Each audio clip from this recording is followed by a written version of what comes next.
5 অঙ্কের বৃহত্তম ও ক্ষুদ্রতম সংখ্যার যোগফল কত? তারা এখানে একটা যোগফল নির্ণয় করতে বলেছে কি 5 অঙ্কের বৃহত্তম এবং ক্ষুদ্রতম সংখ্যার যোগফল নির্ণয় করতে হবে। এখন আমাদেরকে বুঝতে হবে যে বৃহত্তম সংখ্যাটা কি, ক্ষুদ্রতম সংখ্যাটা কি। 5 অঙ্কের বৃহত্তম সংখ্যা কি আর 5 অঙ্কের ক্ষুদ্রতম সংখ্যা কি? তো আমরা সকলেই জানি যে বৃহত্তম সংখ্যাটি হচ্ছে, যদি বলে 1 অঙ্কের বৃহত্তম সংখ্যা তার মানে হবে একটা 9। যদি বলে 2 অঙ্কের বৃহত্তম সংখ্যা তার মানে দুটা 9। 3 অঙ্কের বৃহত্তম সংখ্যা হলে 3টি 9। 4 অঙ্কের বৃহত্তম সংখ্যা হলে 4টা 9। 5 অঙ্কের বৃহত্তম সংখ্যা হলে 5টা 9।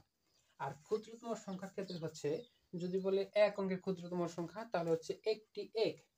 আর যদি বলা হয় 2 অঙ্কের ক্ষুদ্রতম সংখ্যা তাহলে 1 দিয়ে একটা শূন্য, অর্থাৎ 1 দিয়ে একটা শূন্য 2 অঙ্ক হয়ে গেল। যদি বলে 3 অঙ্কের ক্ষুদ্রতম সংখ্যা তাহলে 1 দিয়ে দুইটা শূন্য। যদি বলে 4 অঙ্কের ক্ষুদ্রতম সংখ্যা সেক্ষেত্রে 1 দিয়ে তিনটা শূন্য। তাহলে আমাদের বিষয়টা ক্লিয়ার হয়ে যাবে। যেহেতু এখানে বলছে 5 অঙ্কের বৃহত্তম ও ক্ষুদ্রতম সংখ্যার যোগফল কত। 5 অঙ্কের, এখানে বলছে কি 5 অঙ্কের বৃহত্তম সংখ্যা হচ্ছে 5টা 9। 5 অঙ্কের বৃহত্তম সংখ্যা 5টা 9, একটা, দুইটা, তিনটা, চারটা, 5টা। তারপর কি বলছে ক্ষুদ্রতম সংখ্যার যোগফল। এখন ক্ষুদ্রতম সংখ্যা কত, এখানে বলা আছে 5 অঙ্কের বৃহত্তম, কিন্তু ক্ষুদ্রতম সংখ্যা কত সেটা এখানে বলা নাই। যেহেতু এখানে 5 অঙ্কের বৃহত্তম বলা আছে, সেহেতু এই 5টা এই ক্ষুদ্রতম সংখ্যার হবে। তাহলে ক্ষুদ্রতম 5তম, তাহলে 5 অঙ্কের ক্ষুদ্রতম সংখ্যা কত? 1 দিয়ে 4টা শূন্য। 1 দিয়ে কয়টা শূন্য হবে? 1 দিয়ে 4টা শূন্য হবে। 1 দিয়ে একটা, দুইটা, তিনটা, 4টা। এখন কি বলছে? যোগফল। এখন এই দুইটা মিলে আমাদেরকে যোগ করতে হবে। তার মানে হচ্ছে যে 5 অঙ্কের বৃহত্তম মানে 5টা 9 দিছি আমরা এখানে, 5টা 9।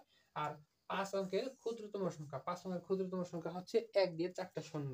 এই যে আমাদের 1 দিয়ে 4টা শূন্য দেওয়া হয়েছে। এখন এই দুইটা মিলে আমাদেরকে যোগ করতে হবে, যেহেতু এখানে যোগফল চেয়েছে। এখন দুইটা মিলে যদি আমরা যোগ করি তাহলে কত হবে?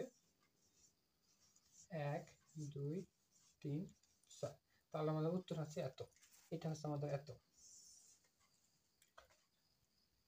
1,09,999। এটা হচ্ছে আমাদের অ্যান্সার, 1,09,999।